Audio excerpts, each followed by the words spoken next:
नमस्कार साथियों, SL classes study point पर एक बार पुनः आपका हार्दिक स्वागत एवं अभिनंदन। साथियों, आज की क्लास अपने इस नए सेशन की नई क्लास और पहली क्लास पूरे जोश के साथ में, पूरे होशो हवास के साथ में आज मैं आपके सामने लेके आया हूं। पहला 10वीं क्लास का पहला चैप्टर और महत्वपूर्ण क्लास, वही क्वेश्चन बताऊंगा जो एग्जाम में आने लायक है, उससे ज्यादा फालतू बात नहीं। ठीक है, जितना एग्जाम में पूछा जाता है, 5-6 साल का एक्सपीरियंस है मुझे 10th क्लास पढ़ाती हुई, और 5-6 साल के एक्सपीरियंस में जितना मैंने सीखा है उस आधार पर मैं आपको कुछ एक चैप्टर बताऊंगा। आज की क्लास में पूरा पहला पार्ट अपन पूरा एकदम विस्तृत जानकारी अपन पहले पार्ट की लेंगे और बढ़िया तरीके से। ठीक है, साथ साथ में लिखो तो ठीक, थोड़ा दूर हट जाऊंगा, स्क्रीनशॉट ले लेना। ठीक है, ध्यान से देखना। चलो स्टार्ट। आज पहले पार्ट के अंदर अपन चर्चा करेंगे रासायनिक अभिक्रिया और उसके समीकरण के बारे में। अब ये पता होना चाहिए कि रासायनिक अभिक्रिया क्या होती है और समीकरण क्या होते हैं। पहले आपने सुना होगा, आपने अगर नहीं सुना, मैंने पिछली जो क्लासें हैं आप देखना, परमाणु का चैप्टर पढ़ा है, उसके अंदर मैंने आपको परमाणु क्रमांक, इलेक्ट्रॉनिक विन्यास, उसके बारे में सारी कुछ जानकारी दी है। वो आपको पता है, मैंने आपको उस समय कहा था कि 10th की क्लास में काम आएगा। अगर देखा है ठीक, नहीं तो मजे करो, नहीं तो झांका भी नहीं पड़ेगा। यहाँ पे अगर सब्जेक्ट उठ जाएगा ऊपर से जाके 67, पहले वो याद होना जरूरी है। कर दिया है ठीक, नहीं तो ये रख लो। पहला पार्ट है रासायनिक अभिक्रिया और समीकरण। अब होता है क्या है, अब ये माजरा क्या और क्या है, ये कहां काम आता है। ठीक है, तो रासायनिक अभिक्रिया सामान्य रूप में आप परिभाषा से ही फोकस कर लेना, सीधा रटना नहीं है और याद कर लो हाथों हाथ। देखो, ऐसे पदार्थ जिसमें नए पदार्थों का निर्माण होता है, नए पदार्थ बनते हैं, जिसमें नए पदार्थों का बनावट होती है, नए पदार्थ आपस में मिलते हैं। मिलते कैसे, बनते कैसे। देखो, एक कोई वस्तु पड़ी है, जैसे मार्कर पड़ा है, अब ये पड़ा मार्कर तो कोई रिएक्शन नहीं कर सकता, पड़ा मार्कर तो कोई रिएक्शन नहीं कर सकता। इसके अंदर दूसरा कुछ पदार्थ मिलाएंगे, इसके अंदर दूसरा पदार्थ कुछ मिलाएंगे। जब इन दोनों पदार्थों के मिलने से जब एक नया पदार्थ बनेगा, उसको ही अपन रासायनिक अभिक्रिया कहते हैं। ये अपन ने पहले इसके बारे में शॉर्ट अपन जानकारी ले चुके हैं। कैसे, देखो, ऐसे पदार्थ जिसमें नए पदार्थों का निर्माण होता है। अब ऐसे पदार्थ कैसे, जैसे आपको पता होगा, सामान्य रूप कुछ नहीं देखा है तो देखो, सामान्य जो हमेशा की अपन जीवन में देखते हैं, जैसे आपने रात भर खाया रसगुल्ला, मुंह में पानी आ गया, मजे करो, नहीं है मेरे पास में। रात भर खाया रसगुल्ला, 2 मिनट बाद आपने देखा कि आपको डकार आई खटास की। सर माजरा क्या है, माजरा ये है कि अपने पेट के अंदर इस प्रकार का एक पदार्थ होता है, उस मीठे के साथ में मिलता है, वो खट्टा पदार्थ होता है, और खट्टा मीठे के साथ में जब मिलता है तब एक नए पदार्थ का निर्माण करता है। ये एक प्रकार की रासायनिक अभिक्रिया। ठीक, एक तो ये उदाहरण। दूसरा, आप हमेशा घरों के अंदर देखते हो, मम्मी क्या करती है, शाम को दूध के अंदर दूध पूरा गर्म करके उसको थोड़ा सा ठंडा करके उसके अंदर दही मिलाती है। रेसिपी नहीं बता रहा हूं, ठीक है, मतलब दही जमाने की। उसके अंदर सीधा ऐसे दही उसके अंदर डालते हैं, और दही डालने के बाद में या छाछ डालने के बाद में आप देखते हैं कि सुबह उस दूध का एक बटिया बन जाती है। चक्की खाई है, चक्की, वो चक्की की जैसी बटिया बन जाती है। सर खाने पीने के बाद, खाया नहीं मैंने, खाना इसलिए बात कर रहा हूं, ठीक है, भूख बहुत लगी। ठीक है, तो वहां दही का निर्माण होता है, वो एक रासायनिक अभिक्रिया के माध्यम से होता है, नए पदार्थ का निर्माण होता है। तो सर जी, रासायनिक अभिक्रिया में होता क्या है? 2 कारक इसके अंदर काम करते हैं, एक होता है अभिकारक और दूसरा होता है उत्पाद। अभिकारक और दूसरा होता है, मैं यहां लिख देता हूं, उत्पाद। अभिकारक और उत्पाद 2 इसके अंदर काम करते हैं। अभिकारक क्या काम करते हैं, उत्पाद क्या काम करते हैं, देखना। अभिकारक कौन होते हैं? जो रासायनिक अभिक्रिया को बनाने में सहायता करते हैं, और उत्पाद क्या होते हैं, नए पदार्थ का निर्माण होता है। जैसे देखो, सिंपल सी बात बता रहा हूं, C+O2 क्या होता है, C+O2। C+O2 का मतलब होता है CO2। आपने देखा है, नए पदार्थ का निर्माण हुआ, यहां पे CO2 का निर्माण हुआ। अब कार्बन और ऑक्सीजन ये है अभिकारक, मतलब अभिक्रिया को बनाने वाले पदार्थ, और CO2 जो नया पदार्थ बना उसे कहते हैं उत्पाद। सर जी ये क्यों? सीधा प्रश्न एग्जाम के अंदर पूछते हैं, सीधा डायरेक्ट, ठीक है, कोई इसके अंदर लाज लपेट की बात नहीं, सीधा डायरेक्ट प्रश्न पूछते हैं कि रासायनिक अभिक्रिया किसे कहते हैं, उदाहरण बताइए। 2 नंबर का सवाल ठकांक सेट करते हैं एग्जाम में, ठीक है। तो यहां पे बताना ही जरूरी, अभिकारक का मतलब 2 पदार्थ आपस में मिलते हैं और उन 2 पदार्थों आपस में मिलने से जो नया पदार्थ बनता है उसको ये अपन क्या कहते हैं, उत्पाद, ठीक। अभिकारक वाला भाग जो होता है, जो अभिकारक वाला भाग होता है उसको कहते हैं left hand side, left hand side. और देखो डाउडू, आप मारवाड़ी में क्या करें, डाउडू, लेफ्ट नहीं याद रहे, डाउडू, ठीक है। राइट मतलब ऐसे खड़ा है, तो राइट इसको कहते हैं, जो उत्पाद वाला भाग होता है उसको कहते हैं राइट हैंड साइड। ये ऐसा है सामने लेफ्ट हैंड साइड और ये कौन सा हो गया, right hand side. Right hand side वाला होता है उत्पाद और लेफ्ट हैंड साइड वाला होता है अभिकारक। ठीक ठीक ठीक ठीक सर जी, बिल्कुल मजे से समझ में आ गया। यहां पे ये नॉर्मल सी बात, इससे ज्यादा कुछ भी नहीं है। 2 पदार्थों आपस में मिलने से नए पदार्थ का निर्माण होता है, ठीक। अब उसके बाद में वेरी इंपॉर्टेंट क्वेश्चन पूछा जाता है, ये भी एग्जाम में पूछा जाता है, रासायनिक समीकरण किसे कहते हैं और कैसे बनते हैं। देखो रासायनिक समीकरण, रासायनिक अभिक्रिया रासायनिक समीकरण द्वारा निरूपित होती है।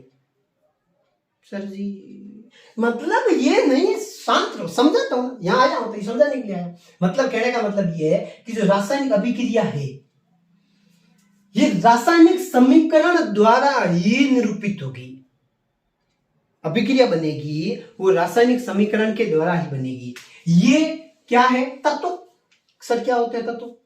पढ़ा है पहले, पढ़ा चुका हूं, क्लास में देख लो, नहीं देखा है तो जाओ। जय श्री राम, ठीक। ये 2 तत्व है, ये 2 तत्व आपस में मिले तब एक नए पदार्थ का निर्माण किया, और ये जो अभिक्रिया हुई और इस अभिक्रिया के पश्चात एक उत्पाद का निर्माण हुआ, वो एक रासायनिक समीकरण के द्वारा ही बनी है, रासायनिक समीकरण द्वारा निरूपित की जाती है। रासायनिक अभिक्रिया को रासायनिक समीकरण द्वारा निरूपित किया जाता। मतलब सीधी सी बात यह है कि रासायनिक अभिक्रिया बनती है, रासायनिक अभिक्रिया बनने के साथ में रासायनिक समीकरण का ही पूरा योगदान रहता है। बिना रासायनिक अभिक्रिया के रासायनिक समीकरण नहीं बन सकते। चलो भाई जी आगे देखो, रासायनिक समीकरण में तत्वों के प्रतीक व अभिकारक और उत्पादों के रासायनिक सूत्र उनकी भौतिक अवस्था के साथ लिखे जाते हैं। सर ये क्या, सर जी ये क्या लिखा? रासायनिक समीकरण में जो तत्वों के प्रतीक होते हैं, प्रतीक का मतलब समझते हो? हाइड्रोजन का प्रतीक H, हीलियम का प्रतीक He। सर जी नहीं याद है, बता चुका हूं पहले, याद कर लेना। रासायनिक समीकरण में तत्वों के प्रतीक, अभिकारक, प्रतीक अभिकारक मतलब ये वाले, उत्पाद मतलब ये जो नया पदार्थ बना है, उत्पादों के रासायनिक सूत्र उसकी भौतिक अवस्था के साथ में लिखे जाते हैं, उसकी भौतिक अवस्था के साथ में लिखे जाते हैं। भौतिक अवस्था क्या होती है? भौतिक अवस्था उसके अंदर किस प्रकार के गुण है, नवी क्लास के अंदर पढ़ा है आपने, ठोस, द्रव, गैस, ये 3 पढ़े हैं भौतिक अवस्था। ठोस, द्रव, गैस, और इनके एक मिलने से एक नया पदार्थ बनता है, उसे कहते हैं जलीय विलयन, ठीक है। ये इससे साथ में लिखे जाते हैं। मतलब देखो कार्बन क्या है? ठोस पदार्थ है, इसलिए कार्बन के अटे नीचे पगोरे कंले पर लिखी जी एस। एस रो मतलब कहीं हुए ठोस, ठीक है। और O2 क्या है? एक प्रकार की गैस, तो गैस रे शरणों रे मो लिखी जी, ठीक। और इनके माध्यम से नए पदार्थ बना CO2। CO2 क्या है? CO2 सर गैस है, तो गैस रे कंधे पर लिख लो, CO2 रे शरणों रे मो लिख लो जी, CO2 ठीक।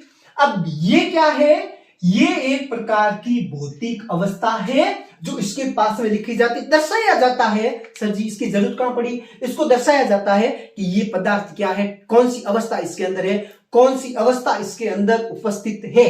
तो ये ठोस, द्रव, गैस, जलीय विलयन, ये तीनों इसके पास में लिखे जाते हैं। ये इसके अंदर क्या दर्शाते हैं? इसके गुणों को दर्शाते हैं, इसकी प्रकृति को दर्शाते हैं कि ये है क्या। मैंने आपको जब 9वीं क्लास के अंदर पढ़ाया था उस समय ये बताया था कि ठोस, द्रव, गैस, जलीय विलयन, ये तीनों के अलावा दूसरा कोई पदार्थ नहीं है। या तो पदार्थ ठोस हो सकता है, या द्रव हो सकता है, या गैस हो सकता है, या फिर इन दोनों के मिलने से जलीय विलयन बन सकता है। जलीय विलयन है मतलब समझो लूण पानी आपस में मिला है, पानी मतलब जल, लूण मतलब नमक NaCl, ये दोनों आपस में मिले तब जाके नमक और जल का एक घोल बना, उसको कहते हैं जल के साथ में विलयन, मतलब नमक का विलयन, जलीय विलयन। ठीक है, तो ये इसके अंदर दर्शाते हैं। उसके बाद में देखो आगे क्या लिखा है, रासायनिक अभिक्रिया में आवश्यक परिस्थितियां जैसे ताप, दाब, उत्प्रेरक आदि को तीर के निशान के ऊपर या नीचे लिखा जाता है। मतलब रासायनिक परिस्थितियां, मतलब ऐसी रासायनिक अभिक्रिया की ऐसी कोई परिस्थितियां उत्पन्न हो जाती है जिसके अंदर अभिक्रिया सोल्व नहीं हो रही है। जैसे देखो मैंने आपको कह दिया बेटा जी ये आपके पास में CO2 है, इसके अंदर अभिक्रिया करके बताओ। आप कहोगे सर जी हैं कहां से लाएंगे, उसके लिए आप क्या करते हो, इसके अंदर क्या डालते हो, या तो कोई ठोस पदार्थ डालते हो, या कोई गैस पदार्थ डालते हो, या कोई जलीय विलयन डालते हो, या फिर इस प्रकार के किसी प्रकार की कोई ऐसी चीज डालते हो उसके अंदर, जैसे ताप के माध्यम से, दाब के माध्यम से, या उत्प्रेरक के माध्यम से। ये क्या होता है सारे पढ़ाऊंगा, ठीक है। ताप, दाब, उत्प्रेरक के माध्यम से इसके अंदर अभिक्रिया करवाई जाती है, इसके अंदर अभिक्रिया करवाई जाती है और उसके बाद नए पदार्थ का निर्माण होता है। जैसे अपने CO2 पढ़े, C+O2, ठीक है। तो उसको कहां लिखा जाता है, जैसे इसको अभिक्रिया करवाने के लिए मैंने कोई ले लिया, जैसे प्रकाश ले लिया, सूर्य का प्रकाश, मान उदाहरण दे रहा हूं, ठीक है नहीं, ठीक है क्या, वो अपन बाद में डिस्कशन करेंगे। तो यहां इसके ऊपर लिखा जाएगा कि सूर्य के प्रकाश के माध्यम से, ठीक है। या फिर इसके अंदर और कोई पदार्थ, जैसे मैंने इसके अंदर जल मिला दिया, पानी मिला दिया, तो पानी के माध्यम से, ठीक है। तो इसको ऐसे अभिक्रिया करवाने के लिए यहां पर रासायनिक अभिक्रिया के अंदर परिस्थितियां जैसे ताप, दाब, उत्प्रेरक को तीर के निशान की या तो ऊपर लिखते हैं या फिर नीचे लिखते हैं, ठीक है। ये सारी चीजें हो गई, बहुत इंपॉर्टेंट है, समझ में आ गया तो बहुत अच्छी बात है, नहीं तो इसको थोड़ा सा वीडियो को पाछा घुमा के पीछे करके आराम से देख सकते हो, लाइफ टाइम कभी भी देख सकते हो, ठीक है। तो मैं थोड़ा सा दूर रखता हूं, आप ले लो स्क्रीनशॉट, ठीक है, या फिर लिख लो। आगे देखना साथियों, अगला टॉपिक है रासायनिक अभिक्रिया और उसको संतुलित करना। सर जी जरूरत क्यों पड़ी, संतुलित क्यों किया? रासायनिक अभिक्रियाओं को संतुलित करेंगे तभी पता चलेगा कि अभिकारक और उत्पाद के अंदर तत्वों और यौगिकों की मात्रा समान है। तत्वों और यौगिकों की मात्रा को समान करने के लिए रासायनिक अभिक्रिया के अंदर उसके रासायनिक अभिक्रिया को संतुलित करना बहुत ही जरूरी है। तो कैसे करें सर जी, देखना, सबसे पहले ये दिखा है Fe, मतलब पहला काम ये करें कि इसके ऊपर क्या बना ले, बॉक्स। सर जी बना लिया, लो बॉक्स बना लिया सर जी, बिल्कुल सर बना लिया बॉक्स, ये बॉक्स बना दो, बॉक्स बना लिया। उसके बाद में किसी भी प्रकार की इसके अंदर छेड़खानी नहीं करनी है, बॉक्स के अंदर जो तत्व लिखा है उसके अंदर किसी भी प्रकार की छेड़खानी नहीं करनी है। उसके बाद में परमाणु संख्या, मतलब जो तत्व लिखे हैं जैसे left hand side, right hand side, right hand side, left hand side पता चल गया, हाँ ठीक। कौन सा तत्व है, FeHO, ठीक है। तो मतलब इधर जो लेफ्ट हैंड साइड की तरफ, मतलब अभिकारक की तरफ इसकी Fe का मतलब आयरन, आयरन की मात्रा कितनी है 1, और इधर कितनी है 3 है सर जी, कितनी है 3 है। और इधर कितनी है हाइड्रोजन की मात्रा 2, इधर कितनी है हाइड्रोजन की मात्रा, हाइड्रोजन की मात्रा कितनी है, इधर 2 है सर।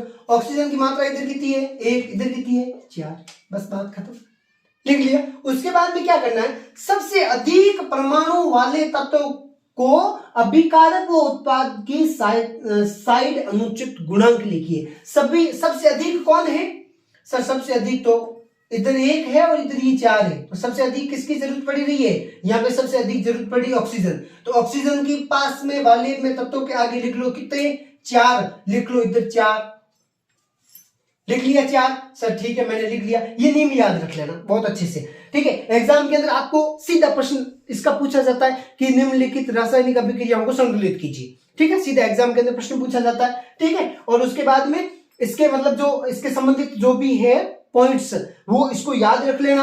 आप प्रैक्टिस करोगे तो सीधा सीख जाओगे, प्रैक्टिस नहीं करोगे तो फिर गबा गबे डेरा, नहीं समझ में आएगा। प्रैक्टिस करनी पड़ेगी, 1-2 बार देखना क्लास, उसके बाद में प्रैक्टिस करना 3-4। इसके जो आपके पहला पार्ट है, पहले पार्ट के पीछे की तरफ प्रश्न दिया है, उसके अंदर 3-4 रासायनिक अभिक्रियाएं दी हुई है, उससे प्रैक्टिस करना बार बार, उससे बाहर नहीं पूछा जाता। 10th के अंदर किताब से बाहर कुछ नहीं पूछा जाता, तो यहाँ पे ध्यान रखना। सबसे अधिक परमाणु वाला लिख लिया 4, लिख लिया। उसके बाद सभी तत्वों के परमाणुओं को चरण 2, ये वाला सॉरी चरण 3 है, माफ करना, चरण 3 की भांति संतुलित करो। मतलब कहने का मतलब ये है कि यहाँ पे 4 की जरूरत पड़ी। अब कौन संतुलित नहीं है सर? Fe संतुलित नहीं है, तो Fe के आगे लिख लो 3, इधर Fe इधर मतलब राइट हैंड साइड की तरफ 3 है, लेफ्ट हैंड साइड की तरफ 1 है, तो ये अपने 4 लिखा, तो ये ऑक्सीजन संतुलित हो गया सर? बिल्कुल हो गया। ये हाइड्रोजन संतुलित था पहले से ही, ठीक है, और ये Fe है, ये इसके आगे कितना लिख लो? 3 लिख लो। Fe के आगे 3 लिख लो, तो ये भी क्या हो जाएगा? संतुलित हो जाएगा। देखो हो गया संतुलित, मतलब Fe की मात्रा 3, राइट हैंड साइड की तरफ भी 3 और लेफ्ट हैंड साइड की तरफ भी 3। हाइड्रोजन की दोनों तरफ बराबर 2-2 है और ऑक्सीजन की 4-4 है, दोनों तरफ संतुलित हो गई। ठीक सर, ये तो पॉइंट याद हो गया। अगला, अभिकारक उत्पादों की भांति इसकी भौतिक अवस्थाएं लिखी। इसकी भौतिक अवस्था भी लिखनी जरूरी है। भौतिक अवस्था क्या होती है? तो ये Fe है, लोहा है, लोहा क्या होता है? कठोर होता है, तो इसके अंदर लिख लो S। भौतिक अवस्थाएं कितनी होती है? 4 होती है सर जी, ठीक है। भौतिक अवस्थाएं 4, ठोस, द्रव, गैस, ये तो होती है, और एक जलीय विलयन इसके साथ में लिखते हैं। मेन तो ठोस, द्रव, गैस ही होता है, और जलीय विलयन भी इसके साथ में लिखा जाता है रासायनिक अभिक्रिया के अंदर, ठीक है। H2O सर ये जल है, तो इसके आगे लिख लो लिक्विड, है ना। द्रव पदार्थ है तो लिक्विड लिख लो L, ये लिख लो सॉल्ट, है ना, S। उसके बाद में FeO फॉर, सर इसको कैसे पहचानेंगे? कौन है, कौन है ये सर? ये है कौन? कहां से आते हैं ऐसे लोग? ये देखो Fe3O फॉर, Fe क्या है? लोहा, और O फॉर गैस। जब लोहे के साथ में गैस मिली हुई रहती है तब क्या बनता है? जंग लगता है, और जंग एक प्रकार का कैसा पदार्थ रहता है सर? ठोस पदार्थ रहता है, लिख लो S। उसके बाद में हाइड्रोजन, हाइड्रोजन एक प्रकार की क्या है? गैस है, तो आगे लिख लो, इसके आगे लिख लो G। ये हो गए सारे। उसके बाद में देखो कुछ आवश्यक परिस्थितियां जैसे ताप, दाब या उत्प्रेरक आदि को तीर के निशान के ऊपर या नीचे लिखते हैं। मतलब ये तो आराम से हो गई, दो पदार्थ आपस में मिले, आपस में मिलाकर इनको बन गई, ठीक है। अगर ऐसा नहीं होता, ये नहीं बनते, तो इसके अंदर एक नया पदार्थ डालते। नया पदार्थ डालकर उत्प्रेरक क्या होता है पता है आपको? उत्प्रेरक जैसे मारवाड़ी में कहते हैं कासरकूटो आदमी, मतलब जैसे देखो एक दूसरे के घर के अंदर कलह झगड़ा कराने वाला। रासायनिक अभिक्रिया बेचारी आराम से ऐसे चल रही है, आराम से चल रही है, ठीक है। और चलकर बीच में क्या कर दी इसने? टांग फंसा दी। आप चल रहे हो और बीच में कोई टांग फंसाएगा तो आप क्या होगा सर? नाक टूटेगा, पत्थर होगा, नहीं तो नाक दूर से, ठीक है, मतलब समस्या ही होगी ना। तो इस प्रकार से उत्प्रेरक क्या होता है? अभिक्रिया चल रही है और उसके अंदर कुछ ऐसा पदार्थ डालते हैं तो उस अभिक्रिया को क्या करते हैं? एकदम फास्ट कर देते हैं, ठीक है। तो यही होता है उत्प्रेरक का काम। तो ताप मतलब गर्म करके, सूर्य के प्रकाश के अंदर रखकर गर्म करके, या फिर किसी भी तरीके से आप उसको ताप देकर, मतलब, ठीक है। उसके बाद में दाब, दाब का मतलब होता है प्रेशर। प्रेशर घर में सर्दियों के समय है, घर के अंदर क्या होता है? संधाना बनता है ना सबके, तो एक ऐसा बड़ा पात्र होता है, उसके अंदर ऐसे घोटे से उसके अंदर क्या करते हैं? कूटते हैं, प्रेशर देते हैं उसको क्या अलग करने के लिए। इस प्रकार से उसके अंदर प्रेशर देकर, उत्प्रेरक का मतलब तो आपको मैंने समझा ही दिया है। मतलब अभिक्रिया चल रही है, उसके अंदर ऐसा कोई पदार्थ डालते हैं, उस अभिक्रिया को फास्ट कर देते हैं, ठीक है। आगी पाछी थारी मारी करने वाले लोग है ना, वो वाली, ठीक है। तो ये मैं थोड़ा सा दूर हट रहा हूं, स्क्रीनशॉट ले लो, आराम से समझ में आ जाएगा। नहीं समझ में आए तो पूछ लेना, बाकी बहुत अच्छी चीजें हैं, आराम से समझ लो। चलो आगे देखते हैं रासायनिक अभिक्रियाओं के प्रकार। कुछ एक विशेष प्रकार है, सीधा एग्जाम के अंदर प्रश्न पूछा जाता है कि उसके बारे में बताओ और उसके आवश्यक जो अभिक्रिया है वो लिखो। देखो रासायनिक अभिक्रिया के अंदर जो पहला प्रकार है वो है संयोजन अभिक्रिया। संयोजन अभिक्रिया को सीधा समझ लो, दो होंगे अभिकारक और दो अभिकारक मिलकर एकल उत्पाद का निर्माण करेंगे। सीधी सी छोटी सी एक बात याद रख लेना, A+B गिव्स AB। मतलब कहने का मतलब ये है कि दो क्या होंगे? अभिकारक, और दो अभिकारक मिलकर एकल उत्पाद का निर्माण करेंगे, मतलब एक उत्पाद बनाएंगे। सीधी सी बात, कुछ रखने वाली बात नहीं। इसके अंदर एक विशेष अभिक्रिया आती है, उसको कहते हैं ऊष्माक्षेपी अभिक्रिया। ऊष्माक्षेपी, ऊष्माक्षेपी का मतलब होता है ऊर्जा का या ऊष्मा का निर्माण। ऊष्माक्षेपी का मतलब ये होता है कि रासायनिक अभिक्रिया बनेगी, उसमें ऊष्मा बाहर निकलेगी, उत्सर्जित होंगी। सीधा लिखा है, उत्पाद के निर्माण के साथ ऊष्मा का निर्माण। उत्पाद तो बनेगा, नया पदार्थ बनेगा, उसके साथ साथ में ऊष्मा भी बनेगी, ऊष्मा बाहर निकलेगी। अभिक्रिया देखो, CH4 गैस है, O2 गैस है, ये दोनों आपस में मिले तो CO2 का निर्माण किया, हाइड्रोजन का निर्माण किया और क्या बाहर निकली, ऊष्मा बाहर निकली। यहां पर क्या बाहर निकली, ऊष्मा। और दूसरा इसका प्रकार आता है वियोजन अभिक्रिया। वियोजन का मतलब होता है एकल अभिकारक, दो या दो से अधिक उत्पाद। अभिकारक क्या होगा, अकेला। अभिकारक क्या होगा, अकेला, और दो या दो से अधिक क्या बनेगा, उत्पाद बनाएगा। सीधी सी रामायण है। वियोजन का मतलब होता है दो, मतलब एकल होगा अभिकारक और दो या दो से अधिक उत्पाद बनाएगा। कैसे बनेगा सर जी, उत्पाद तो एक ही है, मतलब एक सीधा पदार्थ पड़ा और उसके अंदर कैसे होगा। तो मैंने कुछ एक बातें बताई कि आपको, मैंने कहा था इसके अंदर अपन क्या मिला सकते हैं, ऊष्मा, ताप, दाब, बातें समझाई थी ना, उत्प्रेरक, उसके माध्यम से करवाएंगे। तो इसका पहला प्रकार एग्जाम के अंदर सीधा पूछा जाता है कि वियोजन अभिक्रिया किसे कहते हैं, या ऊष्मीय वियोजन किसे कहते हैं, क्या होता है अभिक्रिया लिखिए। विद्युत वियोजन क्या होता है, प्रकाशीय वियोजन क्या होता है। ये मैंने जो डायग्राम दिया ये सीधा एग्जाम में पूछा जाता है कि विद्युतीय वियोजन के या विद्युत अपघट्य वियोजन के मतलब सचित्र समझाइए, सीधा है। और तीसरे पार्ट के अंदर भी आएगा ये वाला, ठीक है। तो ऊष्मीय वियोजन के अंदर क्या होता है, जैसे ये 2FeSO4, 2FeSO4 है, एक प्रकार का पदार्थ है। इसके अंदर जब हम ऊष्मा मिले, मैंने आपको कहा था कि तीर के ऊपर या नीचे लिखेंगे, तो इसके अंदर जैसे अपन ऊष्मा देंगे, इसको अपन गर्म करेंगे, तो Fe2O3 प्लस SO4 और SO2 प्लस SO2 गैस का निर्माण करेगा।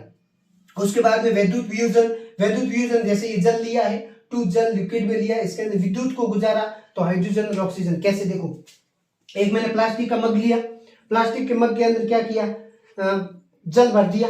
जल भरने के बाद में इसके अंदर ग्रेफाइट की ये जो ग्रेफाइट गुजारी, और इसको जैसे ही मैंने स्विच स्टार्ट किया, तो जैसे ही इसके अंदर विद्युत का मतलब आवागमन हुआ, ठीक है, विद्युत का आवागमन हुआ, तो हाइड्रोजन और ऑक्सीजन गैस है इसके अंदर प्रकनली के अंदर से निकलनी स्टार्ट हो गई। यहाँ पे रबर की ट्यूब लगी है, इसके अंदर ये टर्मिनल आपस में जोड़े हुए हैं, 6 वोल्ट की मैंने बैटरी ली है, यहाँ पे स्विच है, स्टार्ट करेंगे तो ये विद्युत की जो प्रक्रिया है ये चलेगी और हाइड्रोजन और ऑक्सीजन दोनों गैस बाहर निकलेगी, ये विद्युत के माध्यम से। प्रकाशीय वियोजन एक सिंपल सा एग्जाम में प्रश्न पूछा जाता है। प्रकाशीय वियोजन का अंदर एक डायरेक्ट पूछी जाती है, ग्लूकोज का निर्माण, पौधों के अंदर ग्लूकोज का निर्माण होता है, प्रकाश संश्लेषण की प्रक्रिया होती है, प्रकाश संश्लेषण की प्रक्रिया के अंदर ग्लूकोज का निर्माण होता है, वही प्रकाशीय वियोजन होता है। ये प्रकाशीय वियोजन के अंदर पूछा जाता है वो सूर्य के प्रकाश के माध्यम से। यहाँ पर मैंने दूसरी अभिक्रिया लिखी है AgCl, सूर्य का प्रकाश, इसको अपन सूर्य के प्रकाश में रखेंगे तो एक ऑर्गन का तत्व और क्लोरीन का तत्व दोनों बाहर निकलेगा। ये कठोर पदार्थ है और ये एक प्रकार की क्लोरीन क्या है, गैस है। ये इसके अंदर उत्पाद के अंदर निर्माण होगा। उसके बाद में एक सीधा एक प्रश्न एग्जाम पूछा जाता है कि ऊष्माशोषी और ऊष्माक्षेपी अभिक्रिया क्या होती है। ऊष्माक्षेपी का मतलब ऊष्मा का बाहर निकलना, ऊष्माशोषी का मतलब शोषण, कमी, ऊष्मा की कमी। मतलब कहने का मतलब ये है कि जैसे अपन अभिक्रिया करवाएंगे तो अपन को ऊष्मा की जरूरत पड़ेगी, प्रकाश की जरूरत पड़ेगी, विद्युत ऊर्जा की जरूरत पड़ेगी। उसके माध्यम से नया पदार्थ बनेगा, तो उसके अंदर ऊष्मा की जरूरत पड़ेगी तो ऊष्मा की क्या होगी, कमी। जिसके अंदर ऊष्मा की कमी होगी ऊष्मा का शोषण होगा, तो ऊष्मा शोषी, और ऊष्मा की जो बाहर निकलेगी, ऊष्मा की जो मात्रा बढ़ेगी या निर्माण होगा वो होगा ऊष्माक्षेपी। तो सीधा प्रश्न पूछा जाता है कि वियोजन अभिक्रिया किसे कहते हैं, आवश्यक अभिक्रिया लिखिए। ऊष्माक्षेपी और ऊष्माशोषी अभिक्रिया के अंतर बताइए, आवश्यक अभिक्रिया लिखिए। वियोजन अभिक्रिया किसे कहते हैं, इसके अंदर से भी कोई भी एक अभिक्रिया आपको पूछी जा सकती है, और ये डायग्राम भी आपको एग्जाम के अंदर पूछा जा सकता है। तो मैं दूर रखता हूं, आप ले लो स्क्रीनशॉट।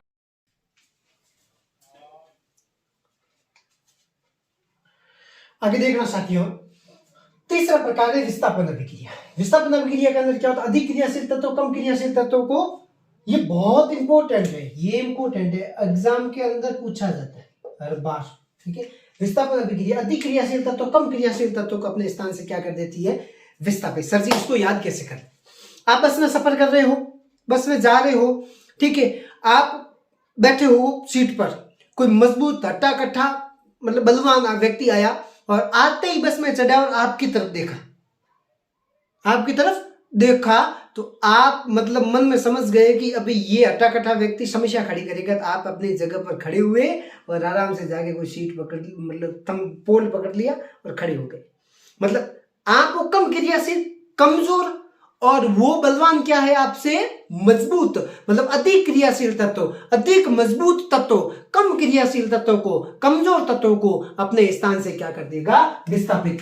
Fe मतलब लोहा, यहां पर जब CuSO4 कॉपर सल्फेट के साथ में मिलेगा, जब ये मिलेगा तो ये दोनों आपस में जब अभिक्रिया करेंगे तो यहां पर कॉपर क्या होगा, कॉपर को इसके बीच से हटा देगा लोहा, लोहा क्या करेगा, कॉपर को करेगा भाग जा, तो ये क्या करेगा, लोहा कॉपर को लात मार के अपनी जगह कहां बना लेगा, SO4 के साथ में बना लेगा और Cu को क्या कर देगा, बाहर निकल जाएगा। एक साइड खड़ा रहे, नहीं तो मुंह तोड़ दूंगा तेरा।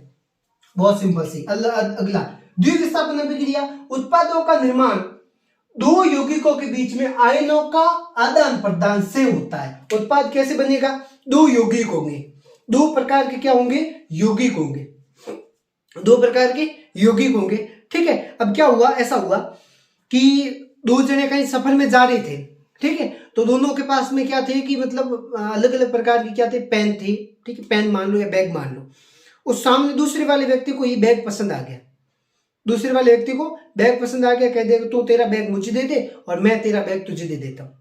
तो बैगों का क्या कर दिया, आदान प्रदान कर दिया। ठीक है, मेरे पास में एक बैग था और एक मेरे दोस्त के पास में बैग था, मैंने मेरे दोस्त को कहा कि अपन आपस में दोनों दोस्त ही है, तू ऐसा कर, तेरा बैग मुझे दे दे, मुझे तेरा बैग बहुत पसंद आया। तो उसने कहा ठीक है, तेरा बैग भी बहुत अच्छा है यार, तू तेरा बैग मुझे दे दे। तो दोनों के बीच में क्या हो गया, सुलह हो गई और एक दूसरे के साथ में मतलब बैगों का क्या हो गया, आदान प्रदान। इसी प्रकार द्विविस्थापन के अंदर ऐसे ही होता है, यौगिक होगा, दो हो गया, उसके अंदर अलग अलग तत्व होंगे और उन दो तत्वों के अलग अलग तरीके से क्या होगा, आदान प्रदान होगा। जैसे NaSO4, ठीक है, NaSO4 BaCl2, यहाँ पर क्या होगा, जो Ba होगा वो SO4 के साथ में मिल जाएगा और N होगा वो Cl के साथ में मिल जाएगा। यहाँ पे BaSO4 का निर्माण हो जाएगा और 2NaCl का यहाँ पर निर्माण हो जाएगा। तो आयनों का इसके अंदर क्या हो जाएगा, आदान प्रदान।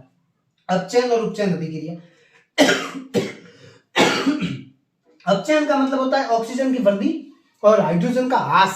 अपचयन, अपचयन का मतलब होता है अपचयन, उपचयन का मतलब होता है उपयन, मुख्य कह देना। उपयन क्या होता है, मुख्य। उप से समझ लेना, याद कैसे करोगे सर जी, याद करने में दिक्कत होती है। उप का मतलब होता है मुख्य, मुख्य क्या अपने शरीर के अंदर, ऑक्सीजन। तो जहां पर ऑक्सीजन की वृद्धि होगी वो होगा उपचयन। और अपचयन का मतलब होता है, अप का मतलब चयन, मतलब ढीले ढाले कैसे करके ढूंढ लो, ठीक है। तो अपचयन का मतलब होता है हाइड्रोजन की वृद्धि, मतलब जैसे Ca+O2, यहां पर अभिक्रिया हुई तो ऑक्सीजन क्या हो गया, Cu के साथ में मिल गया, मतलब यहां पर ऑक्सीजन की क्या हो गई, वृद्धि हो गई, ऑक्सीजन की क्या होगी, यहां पर वृद्धि हो गई, ऑक्सीजन इसके अंदर साथ में मिल गया, ठीक है। और यहां पर अपचयन के अंदर क्या हुआ, यहां पे ऑक्सीजन इसके साथ में जुड़ा हुआ है, यहां आके ऑक्सीजन क्या हो गया, अलग हो गया, ऑक्सीजन क्या हो गया, अलग हो गया। यहां पे ऑक्सीजन अलग हो गया, ऑक्सीजन अलग हुआ तो यहां पर क्या हो गया, ऑक्सीजन की क्या हो गई, कमी। तो यहां पर कौन सी अभिक्रिया हो गई, अपचयन अभिक्रिया, मतलब यहां ऑक्सीजन की क्या हो गई, कमी। और यहां पर हाइड्रोजन अकेला है, इसके साथ में ऑक्सीजन जुड़ गया, तो यहां पर कौन सी अभिक्रिया हो गई, या ऑक्सीजन की वृद्धि हुई है, ऑक्सीजन की वृद्धि होगी, यहां पर कौन सी अभिक्रिया हो गई, उपचयन अभिक्रिया। जिस रासायनिक अभिक्रिया के अंदर, जिस रासायनिक अभिक्रिया के अंदर उपचयन और अपचयन अभिक्रिया दोनों एक साथ होती है उसको अपन कहते हैं रेडॉक्स अभिक्रिया। और इसके आगे इंपॉर्टेंट लगा है, एग्जाम में पूछा जाता है कि रेडॉक्स अभिक्रिया क्या होती है और इसकी आवश्यक अभिक्रिया लिखिए। यहां पर ये रेडॉक्स अभिक्रिया हो रही है, इसी एक अभिक्रिया के अंदर उपचयन भी हो रहा है और अपचयन भी हो रहा है। जिस रासायनिक अभिक्रिया के अंदर उपचयन और अपचयन दोनों एक साथ में होते हैं उसको अपन क्या कहते हैं, रेडॉक्स अभिक्रिया कहते हैं। और ये बहुत इंपॉर्टेंट है, यहाँ पर उपचयन अपचयन पूछा जाता है एग्जाम के अंदर और रेडॉक्स पूछा जाता है, इन दोनों में से एक अभिक्रिया जरूर पूछी जाती है एग्जाम के अंदर, ठीक है। स्क्रीनशॉट ले लो, आराम से स्क्रीनशॉट ले लो इसका। और उसके बाद में 5 मिनट की और थोड़ा सा टॉपिक रहा है, उसके बाद अपन इस चैप्टर को करते हैं। जय श्री राम। देखना साथियों, इसके आगे संक्षारण और विकृत गंधिता दो टॉपिक है। संक्षारण क्या होता है, धातु आर्द्रता अम्ल आदि के संपर्क में आने से जिससे धातु की ऊपरी परत कमजोर पड़ जाती है। धातु आर्द्रता और अम्ल के संपर्क में आती है तो जिससे वो धातु की जो ऊपरी परत है वो क्या पड़ जाती है, कमजोर पड़ जाती है। मतलब कहने का मतलब ये, जैसे कि लोहे के ऊपर जंग लगना, चांदी के ऊपर काली परत आ जाती है, तांबे पर हरी परत आ जाती है, वायु के संपर्क में आती है। जब लोहा खुले में रखते हैं पानी से भीगता है, जब वायु के संपर्क में आता है तब उसके ऊपर जंग लग जाती है। सर इसका उपाय क्या है, यशद लेपन के माध्यम से, विद्युत लेपन के माध्यम से, यशद लेपन तो कारों के ऊपर पेंट करते हैं, ठीक है। विद्युत लेपन के माध्यम से अपने दरवाजे के ऊपर पेंट करते हैं, मतलब उसकी सुरक्षा के लिए, कहते हैं काट नहीं खावे, ठीक है, तो उसको काट से बचाने के लिए पेंट करते हैं। मारवाड़ी में जंग लगने को काट कहते हैं, पता ही है सबको। विकृत गंधिता, वसायुक्त और तेलीय खाद्य पदार्थ वायु के संपर्क में आने पर उच्चित हो जाते हैं, जिससे उनके स्वाद और गंध में परिवर्तन हो जाता है। वसायुक्त जो भी खाद्य पदार्थ है, तेलीय पदार्थ है, जो वायु के संपर्क में आते हैं तो उसको उसके अंदर क्या आ जाती है, गंध आने लगती है। जैसे आपने रात भर सब्जी को रखा, ठीक है, सुबह उसको खाने का प्रयास किया तो वो सब्जी के अंदर गंध आने लगती है, ठीक है, तो वो किसके कारण आती है, वो विकृत गंधिता के माध्यम से आती है। उसके उपाय क्या है, अपन देखो, एक तो प्रति ऑक्सीजन का उपयोग करते हैं, मतलब उसके अंदर हवा ना लगे, कोशिश करें उसके अंदर हवा ना लगे। और दूसरा वायु रोधी बर्तन में, मतलब ऐसे ही रखें, तो वायु रोधी बर्तन के अंदर रखें जिसके अंदर हवा न लगे। वायु के स्थान पर नाइट्रोजन गैस की वृद्धि हो, मतलब जैसे अपने चिप्स के पैकेट आते हैं, कुरकुरे भरे जाते हैं, पता नहीं कब के भरे हुए रहते हैं, ठीक है, उसके अंदर नाइट्रोजन गैस को मिलाया जाता है और जिससे उसके अंदर गंध नहीं आती है ना। वो बहुत ज्यादा तेलीय होता है और जब लंबे समय तक रहते हैं, और बच्चों के लिए ज्यादा मात्रा में आज के समय में प्रचलन हो गया उसको खाने का। जितना उसको अवॉइड करोगे उतना ही फायदा है। नाना प्रकार की समस्या होती है, भूख कम लगने लगती है, पाचन तंत्र में गड़बड़ हो जाता है, ठीक है, कि मेरा बच्चा दिन भर तेलीय पदार्थ खाता है, कुरकुरे खाता है, फिर भी उसकी बॉडी क्यों नहीं बनती। अरे खाता ही वेफर है ना, खाता ही वेफर है तो कैसे बनेगा वेफर, ठीक है, तो बेफिक्र बन ही नहीं पाता वो, ठीक है, तो फिर वो उसकी तरह कुरकुरे की तरह रहता है, फिर सुखड़ा सुखड़ा। उसके बाद शीतलन द्वारा अपन, मतलब जैसे दूध को रात भर अपन फ्रीज में रखते हैं कि सुबह जल्दी चाय बनानी होती है तो दूध न फटे, ठीक है, सब्जी को भी अपन मम्मियाँ क्या करती है, ज़्यादा हो जाती है तो फ्रीज में रखती है जिससे उसके अंदर गंध नहीं आती शीतलन के कारण। ज़्यादा सर्दियों के समय में भी यही होता है, ये खराब नहीं होते, कितनी भी कोशिश कर दो खराब नहीं होते।